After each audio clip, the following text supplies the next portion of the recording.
The janitor who built the empire. How I taught an arrogant intern a lesson. The elevator doors slid open on the 15th floor. And I stepped in, balancing a steaming cup of coffee in one hand and my worn janitor's toolkit in the other. It was another early morning at Apex Innovations, the tech startup I poured my soul into building from a garage dream into a multimillion-dollar empire. But today, like most days lately, I was incognito, dressed in faded overalls, a cap pulled low over my eyes. It was my way of staying grounded, observing the company from the ground up, catching the raw pulse of the place without the filter of deference that came with being the founder. A sharp-suited young man rushed in behind me, his tie askew, phone glued to his ear. He was new, one of the interns from the latest batch, all fresh-faced ambition and Ivy League polish. As the doors closed, he bumped into me carelessly, sending my coffee splashing across the floor and onto my shoes. The hot liquid seeped through the fabric, but I bit back a wince. "Clean this mess up, janitor," he snapped, not even glancing my way as he continued his call. Yeah, I'm on my way. These low-level grunts are everywhere." My blood simmered. Low-level grunt? I'd scrubbed floors in my early days to keep the lights on, but this kid, he didn't know struggle.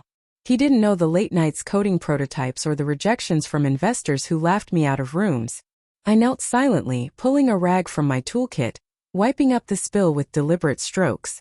The elevator dinged at the lobby, and he strode out without a backward glance, leaving me in the puddle of his arrogance.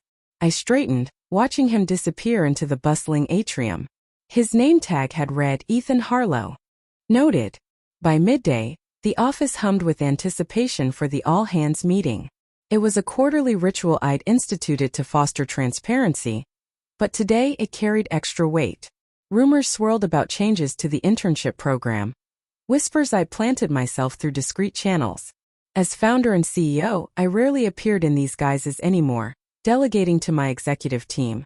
But today, I shed the janitor's overalls in my private suite, slipping into a tailored suit that screamed authority. My reflection in the mirror showed the man who'd built this. Sharp jaw, eyes hardened by battles won. The auditorium filled quickly. Employees chatted, laptops open, the air thick with coffee and expectation. Ethan sat front row center, legs crossed, smirking at his phone. He was flanked by fellow interns, all vying for permanent spots. I watched from backstage, heart pounding not with nerves, but with a cold, calculated thrill. Revenge wasn't about petty outbursts. It was about revelation, about stripping away illusions. The lights dimmed. My VP of Operations introduced me with the usual flair.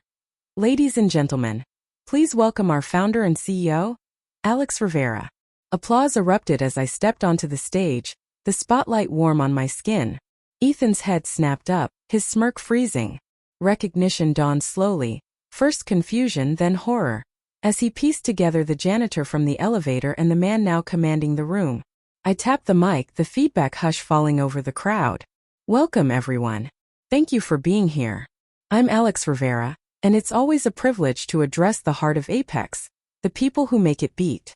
I scanned the faces, lingering just a beat on Ethan's paling one. His hands clenched in his lap, eyes wide like a deer in headlights. Good. Let him squirm. Today I want to talk about growth. Not just our company's but yours. We've achieved record profits this quarter, thanks to your dedication. But let's be real. Success isn't just numbers. It's about culture, respect, and recognizing value in every role. A murmur of agreement rippled through. I paced the stage, building the hook. I started Apex with nothing but a laptop and grit. I mopped floors, fixed servers, answered calls. Every job matters because every person does. That's why I've been observing lately. Undercover, if you will. Gasps and chuckles. Ethan's face drained of color entirely now, his posture rigid. And that brings me to one announcement regarding our internship program. I paused, letting the tension coil. The room leaned in, hooked by the promise of change. We've always prided ourselves on nurturing talent, but talent without humility is a liability. Effective immediately, we're implementing a mandatory rotation. Every intern will spend a week in support roles, janitorial, reception, maintenance, to understand the foundation that holds us up. Applause broke out, but Ethan's hand stayed frozen. His fellow interns shot him sidelong glances, sensing the undercurrent. I locked eyes with him. Because Ethan Harlow, I said, his name slicing the air like a blade. Dismissing someone as a low-level grunt isn't just rude, it's ignorant. And ignorance has no place here.